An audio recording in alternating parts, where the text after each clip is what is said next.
नमस्कार दोस्तों, competition exam में आप सभी का एक बार फिर से स्वागत करते हैं। दोस्तों, आज की इस वीडियो में हम सामान्य विज्ञान के बहुत ही महत्वपूर्ण 15 प्रश्नों को कवर करने वाले हैं, जिसमें हम भौतिक विज्ञान, रसायन विज्ञान, इसके साथ ही हम जीव विज्ञान के प्रश्नों को कवर करेंगे, जो कि आपके आने वाले जितने भी एग्जाम हैं, peon prelims, SI prelims, hostel warden, ADO, RI, इन सभी एग्जाम के लिए बहुत ही ज़्यादा उपयोगी हैं। दोस्तों, सामान्य विज्ञान से प्रश्न जो है परीक्षा में पूछे जाते हैं, इसलिए इनको पढ़ना बहुत जरूरी है। तो चलिए दोस्तों, बिना देरी किए आज के इस वीडियो को हम स्टार्ट करते हैं। दोस्तों, आज के वीडियो बहुत ही ज़्यादा इंपॉर्टेंट है, इसलिए आप वीडियो को लास्ट तक जरूर देखिए। बहुत ही महत्वपूर्ण प्रश्नों को कवर करने वाले हैं। दोस्तों, इसके पहले भी मैंने एसआई प्रीलिम्स के लिए प्रैक्टिस सेट, इसके साथ ही मैंने छत्तीसगढ़ विशिष्ट अध्ययन से संबंधित प्रश्न उत्तर का वीडियो बनाकर इस चैनल में अपलोड कर दिए हैं। यदि आपने इस वीडियो को अभी तक नहीं देखा है तो इस वीडियो का आई बटन में उन सभी वीडियो का लिंक आपको मिल जाएगा। उन सभी वीडियो को आप जरूर देखिए। बहुत ही महत्वपूर्ण प्रश्नों को बताया गया है, जो कि आपके आने वाले जितने भी एग्जाम हैं उन सभी एग्जाम के लिए बहुत ही ज़्यादा उपयोगी हैं। तो चलिए दोस्तों, बिना देरी के आज के इस वीडियो को हम स्टार्ट करते हैं। प्रश्न नंबर पहला दिया हुआ है, गुरुत्वाकर्षण नियम की परिभाषा किसने दी थी? तो किसने दी थी? तो इस प्रश्न का सही आंसर हो जाएगा ऑप्शन नंबर ए, न्यूटन। गुरुत्वाकर्षण नियम की परिभाषा जो है न्यूटन ने दी थी। तो इस प्रश्न का सही आंसर है ऑप्शन नंबर ए। प्रश्न नंबर दूसरा दिया हुआ है, दाब का एसआई इकाई क्या है? तो क्या है? तो इस प्रश्न का सही आंसर है ऑप्शन नंबर सी, न्यूटन प्रति वर्ग मीटर। दाब का एसआई इकाई जो है न्यूटन प्रति वर्ग मीटर है। तो इस प्रश्न का सही आंसर हो जाएगा ऑप्शन नंबर सी, न्यूटन प्रति वर्ग मीटर।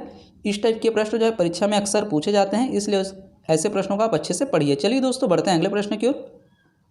प्रश्न नंबर 3 दिए हुए है, वायु में ध्वनि का वेग किस पर निर्भर करता है? तो किस पर निर्भर करता है? तो इस प्रश्न का सही आंसर हो जाएगा ऑप्शन नंबर सी, वायु के दबाव पर। वायु में ध्वनि का वेग जो है वायु के दबाव पर निर्भर करता है। तो इस प्रश्न का सही आंसर ऑप्शन नंबर सी। प्रश्न नंबर 4 दिए हुआ है, जिस सामग्री से रोशनी पारित हो सके उसे क्या कहते हैं? तो क्या कहते हैं? तो इस प्रश्न का सही आंसर हो जाएगा ऑप्शन नंबर सी, ट्रांसपेरेंट। जिस सामग्री से रोशनी पारित हो सके उसे जो है ट्रांसपेरेंट कहते हैं। तो इस प्रश्न का सही आंसर है ऑप्शन नंबर सी। ये भी प्रश्न जो है बहुत ज़्यादा इंपॉर्टेंट है। प्रश्न नंबर 5 दिया हुआ है, विद्युत संयोजक बंध उपस्थित होते हैं। तो किस में उपस्थित होते हैं? तो इस प्रश्न का सही आंसर हो जाएगा ऑप्शन नंबर ए, साधारण लवण में। विद्युत संयोजक बंध जो है साधारण लवण में उपस्थित होते हैं। तो इस प्रश्न का सही आंसर ऑप्शन नंबर ए। प्रश्न नंबर 6 दिए हुए है, अधातुओं में निम्न में से कौन सा गुणधर्म सामान्यतः पाया जाता है? तो कौन सा गुणधर्म पाया जाता है? तो इस प्रश्न का सही आंसर हो जाएगा ऑप्शन नंबर ए, भंगुरता। अधातुओं में जो है मुख्य रूप से भंगुरता गुणधर्म सामान्यतः पाया जाता है। तो इस प्रश्न का सही आंसर हो जाएगा ऑप्शन नंबर ए, भंगुरता। इस टाइप के भी प्रश्न जो है परीक्षा में पूछे जाते हैं, और ये प्रश्न जो है परीक्षा में एक बार आ चुका है। चलिए दोस्तों, बढ़ते हैं अगले प्रश्न की ओर। प्रश्न नंबर 7 दिए हुए हैं, सिरके का रासायनिक नाम क्या है? तो क्या है? तो इस प्रश्न का सही आंसर हो जाएगा ऑप्शन नंबर बी, एसिटिक अम्ल। सिरके का रासायनिक नाम जो है एसिटिक अम्ल है। तो इसको आप याद रखेंगे। तो इस प्रश्न का सही आंसर है ऑप्शन नंबर बी। प्रश्न नंबर 8 दिए हुए है, पेट्रोलियम एक मिश्रण है। तो किसका मिश्रण है पेट्रोलियम? तो इस प्रश्न का सही आंसर हो जाएगा ऑप्शन नंबर सी, हाइड्रोकार्बन का। पेट्रोलियम हाइड्रोकार्बन का मिश्रण है, इसको आप याद रखेंगे। ये भी प्रश्न जो है बहुत ही ज़्यादा इंपॉर्टेंट है, परीक्षा में पूछे जा सकते हैं। चलिए दोस्तों, बढ़ते हैं अगले प्रश्न की ओर। प्रश्न नंबर 9 दिया हुआ है, निम्नलिखित में से किसे जीव विज्ञान का जनक कहा जाता है? तो किसे कहा जाता है? तो इस प्रश्न का सही आंसर हो जाएगा ऑप्शन नंबर ए, अरस्तु। अरस्तु को जो है जीव विज्ञान का जनक कहा जाता है। तो इस प्रश्न का सही आंसर हो जाएगा ऑप्शन नंबर ए, अरस्तु। थियोफ्रास्टस को जो है पादप विज्ञान का जनक कहा जाता है, इसको आप याद रखेंगे। थियोफ्रास्टस को जो है पादप विज्ञान का जनक कहा जाता है। ये भी जो है बहुत ही ज़्यादा इंपॉर्टेंट है, परीक्षा में पूछा जा सकता है। प्रश्न नंबर 10 दिए हुए है, मानव शरीर में आधारभूत निर्माण इकाइयाँ होती हैं, तो कौन सी है? तो इस प्रश्न का सही आंसर हो जाएगा ऑप्शन नंबर डी, कोशिकाएं। मानव शरीर में आधारभूत निर्माण इकाइयाँ जो हैं कोशिकाएं होती है। तो इस प्रश्न का सही आंसर है ऑप्शन नंबर डी। चलिए दोस्तों, बढ़ते हैं अगले प्रश्न की ओर। प्रश्न नंबर 11 दिए हुए हैं, हीमोग्लोबिन के अभाव से होने वाला रोग है, तो कौन सा है? तो इस प्रश्न का सही answer option number D, anaemia.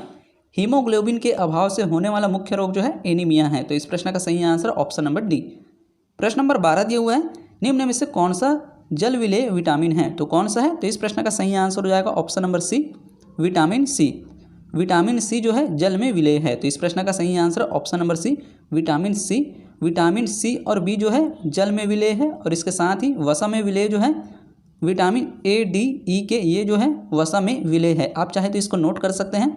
वसा में विलेय जो है ए, डी, ई, ए के है, उसके साथ ही जो है जल में विलेय जो है विटामिन सी और बी है। तो इस प्रश्न का सही आंसर ऑप्शन नंबर सी।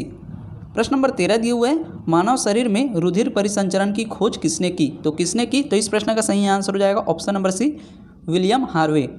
मानव शरीर में रुधिर परिसंचरण की खोज जो है विलियम हार्वे ने की। तो इस प्रश्न का सही आंसर ऑप्शन नंबर सी।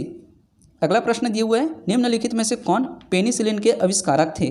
तो कौन थे? तो इस प्रश्न का सही आंसर हो जाएगा option number C, Alexander Fleming. Alexander Fleming जो है पेनिसिलिन के आविष्कारक थे। तो इस प्रश्न का सही answer option number C, Alexander Fleming. ये भी प्रश्न जो है बहुत ही ज़्यादा इंपॉर्टेंट है। ये जितने भी आविष्कार करते हैं, खोज करते हैं, इनको भी आप अच्छे से पढ़िएगा, क्योंकि इनसे भी प्रश्न पूछे जाने की बहुत ही ज़्यादा संभावना होती है। तो ऐसे प्रश्नों की भी आप अच्छे से पढ़िएगा, ताकि इस टाइप के प्रश्न आए तो आपसे आसानी से बन पाए। चलिए दोस्तों, बढ़ते हैं अगले प्रश्न की ओर। प्रश्न नंबर 15 दिया हुआ है, इनमें से कौन वायुमंडलीय नाइट्रोजन को मिट्टी में स्थिर नहीं करता है?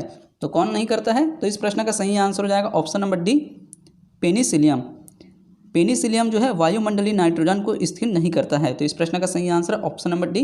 बाकी जो है राइजोबियम, क्लोस्ट्रीडियम, एजोटोबैक्टर, ये जो है वायुमंडल से नाइट्रोजन को स्थिर करता है। तो इस प्रश्न का सही आंसर है स्थिर नहीं करता है, तो ऑप्शन नंबर डी, पेनिसिलियम। इस तरह से दोस्तों आज के इस वीडियो में हमने भौतिक विज्ञान, रसायन विज्ञान एवं जीव विज्ञान से संबंधित 15 प्रश्नों को कवर किए हैं, जो कि आपके आने वाले जितने भी एग्जाम हैं उन सभी एग्जाम के लिए बहुत ही ज़्यादा उपयोगी हैं। दोस्तों परीक्षा में जो है इसी तरह के प्रश्न पूछे जा सकते हैं, इसलिए ऐसे प्रश्नों की तैयारी आप अच्छे से करते रहिए, ताकि इस तरह के प्रश्न आएँ तो आपसे आसानी से बन पाएँ। दोस्तों कुछ स्टूडेंट का कमेंट होता है कि इस प्रश्न का आंसर ये होगा, तो आपको जिस भी प्रश्न के आंसर में डाउट होता है तो आप बिल्कुल कमेंट करके बताइए कि इसका आंसर ये दिया हुआ है, ये वाले बुक में करके, ताकि हम नेक्स्ट वीडियो में उस प्रश्न के आंसर को सुधार कर आपको बता सकें। ताकि दोस्तों आप सभी को पता है कि छत्तीसगढ़ में काफ़ी सारे पब्लिकेशंस की बुक होती है, कुछ बुक्स में आंसर डिफरेंस दिया हुआ होता है। दोस्तों वीडियो अच्छा लगे तो वीडियो को लाइक करें और ज़्यादा से ज़्यादा लोगों में शेयर करें, और अभी तक आपने हमारे चैनल को सब्सक्राइब नहीं किया तो प्लीज़ चैनल को सब्सक्राइब जरूर करें। आने वाले समय में आपको ऐसी यूजफुल वीडियो मिलती रहेगी।